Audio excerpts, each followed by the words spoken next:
السلام علیکم history.com کے ناظرین، امید ہے آپ خیریت سے ہوں گے۔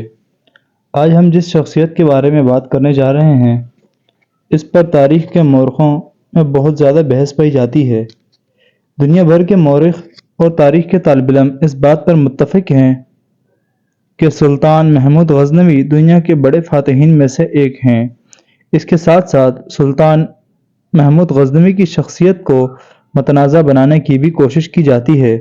بہت سے ایسے مورخ ہیں جن کا یہ دعویٰ ہے کہ سلطان محمود غزنوی ایک ایسا فاتح تھا کہ جس کے پیش نظر مال و زر کی لوٹ مار اور دولت کے حصول کے علاوہ کوئی بڑا مقصد نہیں تھا۔ اس نے کسی بڑی سلطنت کی بنیاد رکھنے کی کوشش نہیں کی۔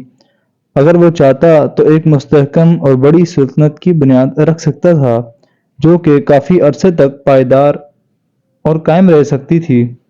کچھ کا اعتراض ہے کہ محمود غزنوی یقیناً بہت بڑے فاتح لیکن بہت بڑا حکمران نہیں تھا۔ کیا محمود غزنوی ایسا ہی تھا جیسا کہ مورخ بتاتے ہیں؟ ہم دوستو اس سیریز میں یہی جاننے کی کوشش کریں گے۔ کسی کی شخصیت جاننے کے لیے اس کے خاندان، فیملی، اس کے دور اور ماحول کو اگر پست پشت ڈال کر تجزیہ کیا جائے تو میرے خیال میں اس شخصیت کے ساتھ پورا انصاف نہیں ہوگا۔ اس سیریز میں ہم محمود غزنوی کے خاندان اور ماحول کو سامنے رکھتے ہوئے ہر سوال جو کہ مورخ نے اٹھایا ہے ان کے جواب تلاش کرنے کی پوری کوشش کریں گے۔ سلطان محمود کے والد امیر سبکتگین کے بارے میں الگ الگ روایات موجود ہیں۔ ایک طرف تو ان کی رحمدلی کے واقعات موجود ہیں جن کے ذکر بڑے اچھے الفاظ میں کیا جاتا ہے، جس میں ایک ہرنی والا واقعہ مشہور ہے کہ ہرنی کے بچے کو دیکھ کر ہرنی کا شکار کرنے سے رک جاتا ہے۔ دوسری طرف یہ ایک ایسا انسان دکھایا گیا ہے جو اپنی محنت اور لگن سے ترقی کرتے ہوئے اعلیٰ مقام پر پہنچا اور عمارت سنبھالی۔ جس دور میں محمود پیدا ہوا اس دور میں عباسی سلطنت زوال کا شکار تھی۔ جب بڑی حکومت کمزور ہو جائے تو نیچے چھوٹے چھوٹے دھڑے بننے لگتے ہیں اور اپنی من مانی کرتے ہیں اور چھوٹی چھوٹی ریاستیں بنتی ہیں۔ الپتگین نے بھی اپنی حکومت کے ساتھ بطور غلام اپنی عملی زندگی کا آغاز کیا اور ترقی کرتے کرتے فوج کا بڑا جنرل بنا اور پھر اسے خراساں کا گورنر بنا دیا گیا۔ اسی الپتگین کا غلام سکبتین تھا۔ 350 ہجری میں عبد الملک کا بیٹا منصور جب بخارا کے تخت پر بیٹھا تو الپتگین نے 351 میں غزنی کی آزاد حکومت کا اعلان کیا۔ غزنوی اس دور میں سبکتین جو کہ محمود غزنوی کا والد تھا اسے ترقی کے مراحل طے کیے۔ ایک بات یہ ہے کہ جہاں سبکتین کی بہادری اور فراست سے متاثر ہو کر اسے اعلیٰ عہدوں پر فائز کیا وہاں اپنی بیٹی کی شادی بھی اس سے کر دی اور یہی خاتون جو کہ محمود غزنوی کی والدہ تھی۔ 361 ہجری میں الپتگین کا انتقال ہوا تو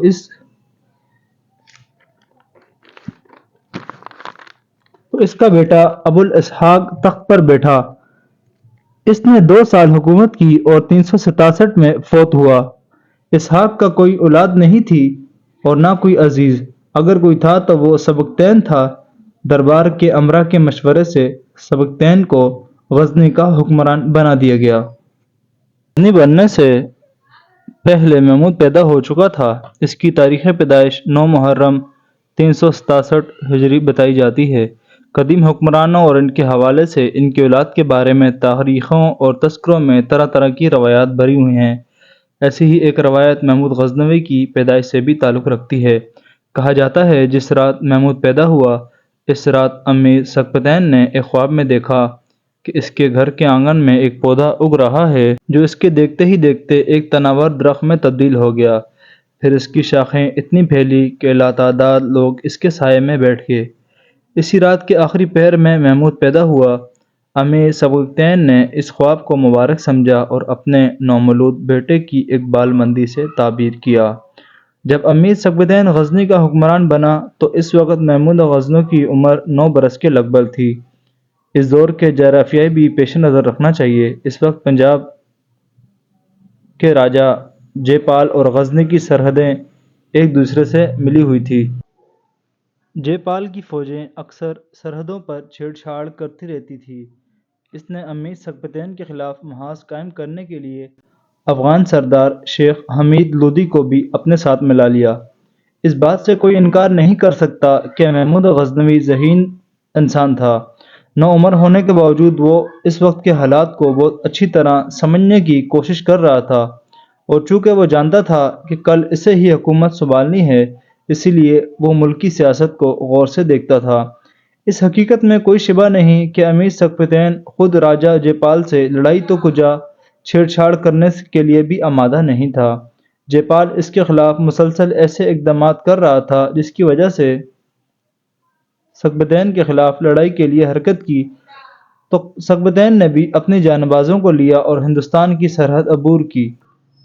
ملتان کے قریب پہلا معرکہ ہوا جس میں محمود نے اپنے والد سکھپتین کے ساتھ جنگ میں حصہ لیا۔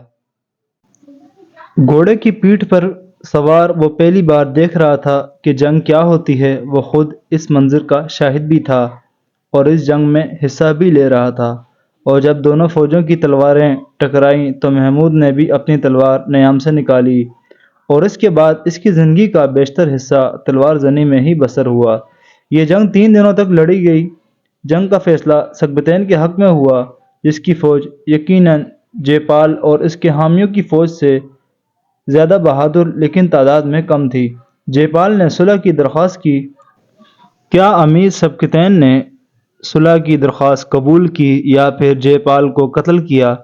دوستو، دیکھتے رہیے ہماری یہ سیریز۔ انشاءاللہ اگلا ایپیسوڈ بہت جلد آئے گا۔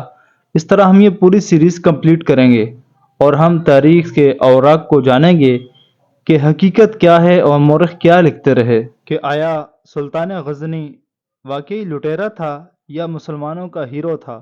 کیا مورخ سچ کہتے ہیں؟